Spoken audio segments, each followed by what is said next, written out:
So I just wanted to create a quick video and go into more detail on my USACC build. If you want to watch that, that's at the end. I'll have a link to it at the end of this video. But a short film, and it was a blast. I loved it, but it didn't really go into a lot of detail on how I actually built it. So without further ado, let's go to the bench. All right, well here's the 2023-24 USACC build final. How this thing turned out. I really like it a lot. I kind of went with the racing theme again this year, just like I did last year. I just love that Trans Am series look. So pretty much a lot of things I build are actually kind of in that look, just because I just love that racing series. I actually ended up, because it's more of a NASCAR build, I wanted to get rid of a lot of the molding around the edges.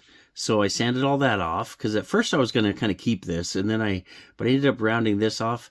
My bodywork, my bodywork could be a little better. I don't think I did good on it, but not great. You know, I wish I had spent a little more time on that, but I was running out of time, and I'm like, heck with it. We'll go with it. So I used the 34 Slammer modified for the actual frame of the car. And a couple other parts. What I loosely based this off of is there was Elkie, and it was I think a 52 or 53. They had a diesel in it, and they ran Pikes Peak, and he actually set the record, Pikes Peak, for a diesel. And so I kind of loosely based it off that, except mine is obviously more of a NASCAR theme to it. Let's see, I made the back end tilt up so that I could easy access to everything. Of course, a lot of these like shocks and things like that I used from some of the NASCAR kits that I've got. I always keep them around for they're excellent for parts if you're doing any kind of NASCAR build.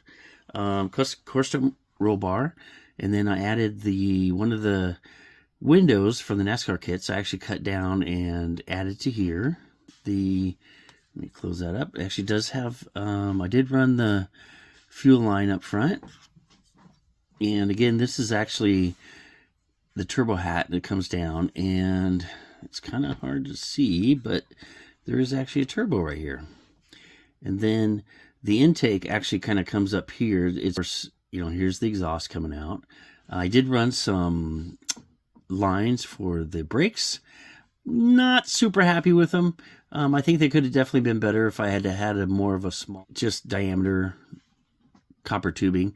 And the more I thought about it, the more I was like, oh, you know, I should run that into the frame and then exit the frame here so that it protects them a lot better. I had to do a lot of custom work, just making notches and that sort of thing to get this body to actually fit correct. But overall, I'm really happy how this turned out. And I'll post a couple pictures here of what the interior turned out like. The firewall into the motor, and you've got your sensors, you got your one-wire alternator. Let's see, I added some shocks, or coilover shocks on the sides. This is my favorite, definitely my favorite group build. It's a lot of fun every year. This is my second year now. So, some chipping along the front, just because it is always low to the ground. It's getting chipped a lot. And originally I was going to have this hood tilt up, but then I realized, oh, well, that's going to be kind of hard with a nice big spoiler on the front. So it's now just removable. Be sure to watch that last one I posted of the where I did a short film called Days of Lightning, which is a spoof of Days of Thunder. And the main character is this little bad boy right here. So, all right. I'll have a link at the end. Thanks, guys. Thanks for watching. Bye-bye.